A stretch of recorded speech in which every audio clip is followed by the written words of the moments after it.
Welcome to my channel.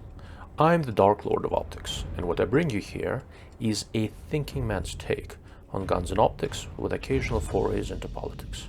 Thank you for being here.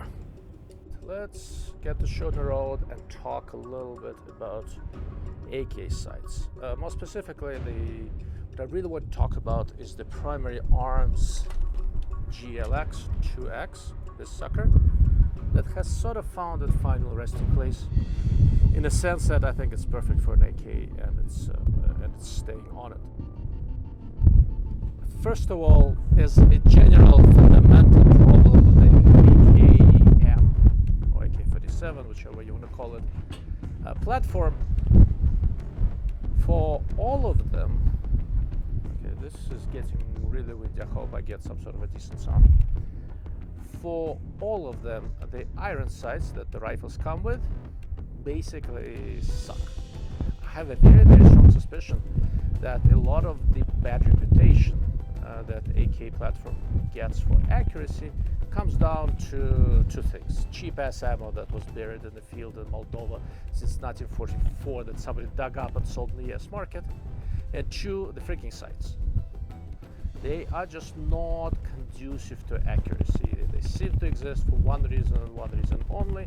They need to be robust, and some illiterate conscript in Russia had to be able to aim it in the correct general direction of the advancing enemy forces. That's pretty much it. Okay. So I think the sights suck. So how do we improve them? And how do we improve these sights in a way that also promotes a certain level of redundancy? I have a couple different AKs, and I have two representative examples here that show the two ways in which I like to set up the sighting systems on my AK. One way of doing this, and this is a Palmetto AKE that I've talked about in the past, and it's a fairly stock AKE the way I got it from Palmetto, with a few differences. I have the support grip that opens up into kind of a support thingy from Fab Defense, and obviously I have a suppressor on it, a light and all that, but the furniture, all this sort of stuff is stock the way it came from Palmetto. It's a nicely accurate AK, it shoots well, it has a decent ALG trigger, I like it.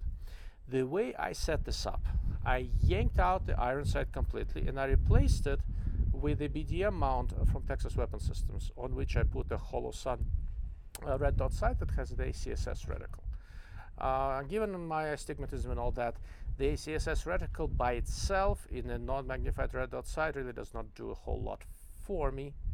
But this one has this large circle, horseshoe in the middle. I can use it as a red dot sight. It's quick, it's capable, it hasn't broken, it works well.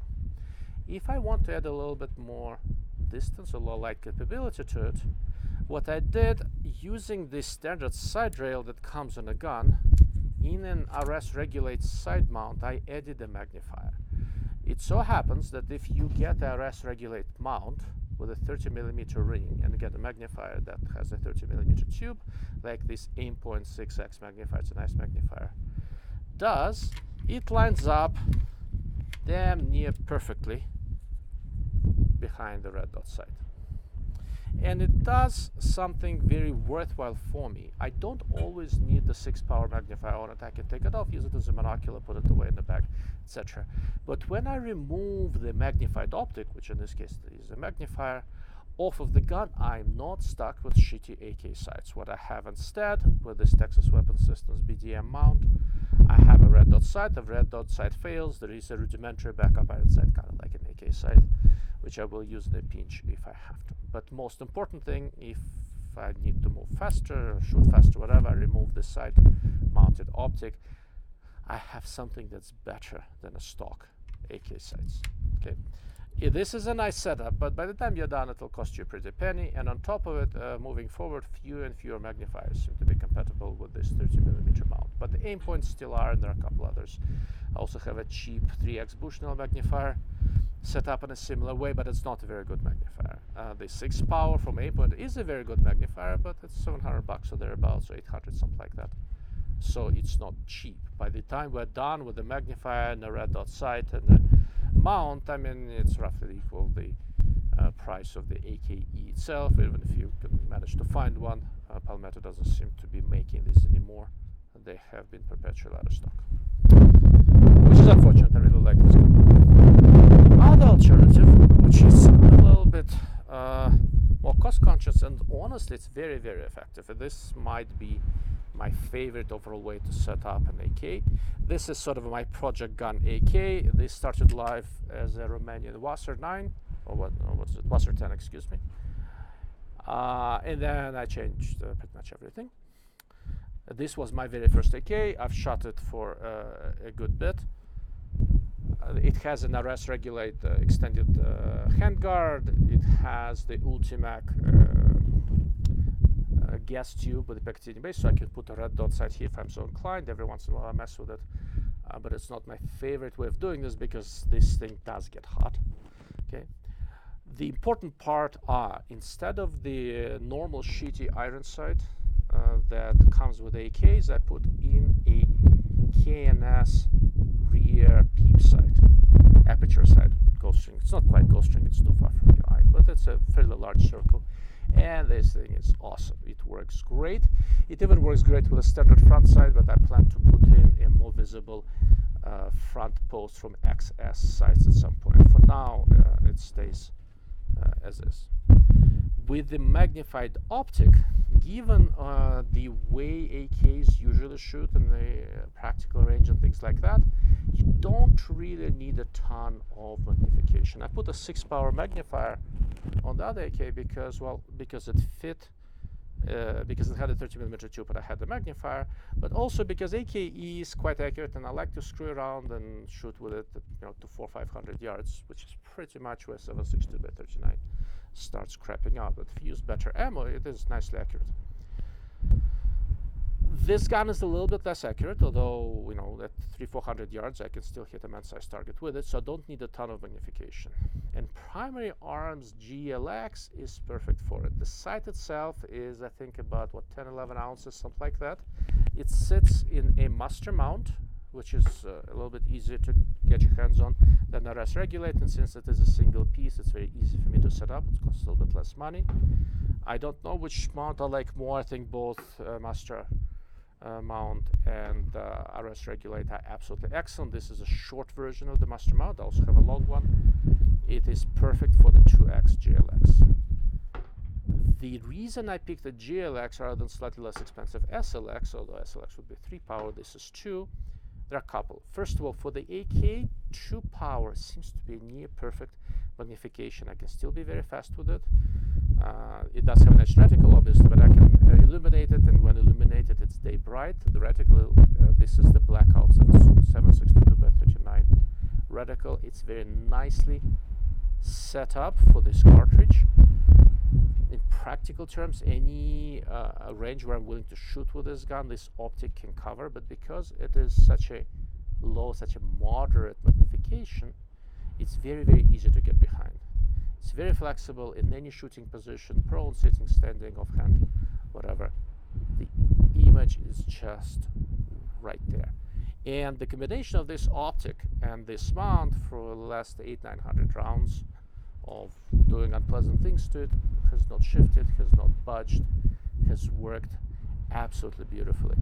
And having magnification does make you a little bit slower, but honestly, there is a lot of value in being able to clearly identify your target, having slightly better low light performance. And this is where just a little bit of magnification can really go a long way. Okay. If I, for some reason, need to remove the optic, I have the aperture sight. I have not needed to remove the optic. One of the nice things about being low power, I'm not really motivated for it. So for me here, the iron sights are truly backup iron sights. This is a primary optic. It stays permanently on there, and I haven't really needed to do anything. The sight itself is excellent. Primary Arms generally does well with these compact prismatics, and from all of the ones they've made so far, I have to admit, I like this 2X GLX the most. I don't think it's so much about magnification, although 2-power is pretty perfect for this platform. it is about the overall user experience. The thing is just easy to get behind. I can use it as a bin naming concept. I can keep both eyes open. It has auto shut off, so when I'm not using it, if I forgot to turn the reticle off, it shuts off to conserve battery power. Honestly, the thing is just excellent, right? So that's two different ways to set up AKs. Which way to go really depends on how much magnification you're looking for. But the big thing for me, as I know I'm repeating myself, is to get rid of the standard iron sights that come on AKs, find a way to do better, either with an aperture sight from KNS in this case, or with a miniature red dot mount from Texas Weapon Systems. If I were starting from scratch with all the different AKs that I have, on balance, given the cost and the performance you get for the money, I will have to admit that this master mount with a GLX and an aperture sight is ultimately, I think, the most cost-effective and probably the best way to set up your general purpose 7.62x39 AK. AK-74s, different cartridge, potentially different range, a little bit of a different discussion. But for something like if you have some sort of a old, reliable, not specially accurate maybe, although it might be more accurate than you think, AK, you're trying to, you're getting older, you're struggling with iron sights, you're trying to figure out how to do better. Primary arms GLX, master mount, I think that's probably the best way to go. Thank you for watching and thank you for listening. If you have any questions, if there's anything I forgot to mention, please let me know. I have reviewed the GLX before, talked about it in more detail. That's why I'm being sort of brief here. If you can't find it, give me a holler. I'll supply the links. I had the whole 2-hour live stream discussing this thing and other small prismatics. Thank you all, and I appreciate your time.